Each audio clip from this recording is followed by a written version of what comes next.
What's going on, guys? Brad Messersmith here with Slurv.com, bringing you another GPP strategy breakdown. This week we're going to be covering the RBC Canadian Open with what is going to be quite a bit weaker field than we're used to seeing over the past month or so. A lot of the stars tend to take the week off after the major championships, and obviously with the Open Championship last week, we're seeing a lot of guys take the week off.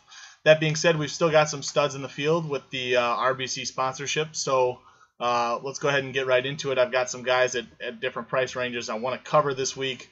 Worth mentioning, I think the top two guys, Dustin Johnson and Jason Day, are going to be significantly higher owned than typical. I think you're going to see the top two guys come near or breach the 30% ownership mark.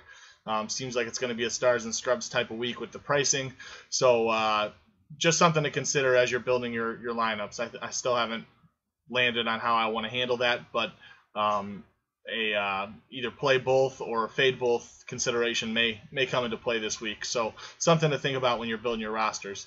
First guy I do want to touch on, though, is Matt Kuchar at 10,600. Obviously, he was a little bit disappointing in the two most recent majors. However, Matt Kuchar has a tendency not to play well in some of the really stronger fields. He's kind of what I call a weak field specialist. And if you look kind of outside of if you look at his recent form outside of the majors, you see that he's got top 10s all over the place. He suits this course really well. I think Matt Kuchar is in line here for another good performance. Be careful. It's possible his ownership is going to be high, even though he had, I think it was a 52nd place at the Open Championship. Kind of burned a lot of people, including myself. So something to consider with Kuchar, but I still like him. I think I'll take him, and I'll take him overweight on the field at 10,600. He feels like a really good candidate for another top 10 here. Dropping down a little bit, I really like Tony Finau at 9,300. At first glance, Tony Finau at 9,300 feels like he's pretty well overpriced, but I think this is a week where we have to sort of throw out those pricing differences because of the weak field. Obviously, that may be something that leads to Tony Finau at low ownership, so I like that.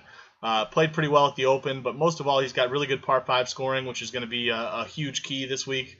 Par 5s are some of the easier holes on the course, so a lot of the scoring is going to come from those par 5s. So if guys aren't able to take advantage of that, they're going to be out of the mix. And I like Tony Finau to go ahead and take advantage of that par 5 scoring. At 9,300, I will be on him. Another guy, Ryan Palmer at 8,000, who I really like. He's probably my favorite play of the week. I'm going to go pretty well heavily owned on him. I'm really going to go overweight. He can score on gettable courses, kind of a birdie maker. He's actually ranked number 3 in par 5 scoring. So obviously, like I said, really, really incredible spot, I think, for Ryan Palmer at this price tag at 8K. I really don't think there's all that much of a difference between a guy like Ryan Palmer and Tony Finau. I think they have a lot of the similarities in their game. I think they have similar upsides and downsides. So, like I said, really, really like Ryan Palmer this week. It's possible as the week goes on he may become popular. We'll see. But with his pricing deficiency and his ability on par 5 scoring and birdie making, I really like Ryan Palmer this week a lot. The next guy I will cover is going to be Jimmy Walker at 7,700. Jimmy Walker is definitely not somebody I'm going to be going all in on by any means. I think he makes some sense on this course, but obviously he's a pretty volatile player. Definitely wouldn't recommend him in cash games, but we're talking GPPs, and I'm perfectly okay with taking on a guy who has some inconsistencies in his game. I think Jimmy Walker makes a lot of sense on this course. He's 17th in par 5 scoring, 37th in birdie or better percentage, and 39th in tee to green. I think if he can find a way to kind of keep himself out of trouble and out of the water, I think Jimmy Walker should do well on this course. And you know, if he finds his putting stroke and makes some putts at what I expect to be pretty low ownership, I think Jimmy Walker can really pay off his salary and give us a plus EV situation.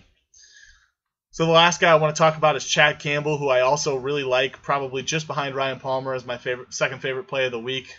Chad Campbell at 6,800. Don't write him off because of his age. Obviously, he's over 40. I think he's 42, if I'm not mistaken. But he is 22nd in par 5 scoring and 30th in strokes gained tee to green. So Despite his older age, he has the stats to play with the best of them, and we've actually seen older players perform pretty well here at this event and on this course. We've seen the likes of Stuart Sink, Jim Furyk, Jerry Kelly, Charlie Hoffman, Mark Wilson, all have top 10s, and most of them are, when they had their top 10s, were over 40 or nearing 40.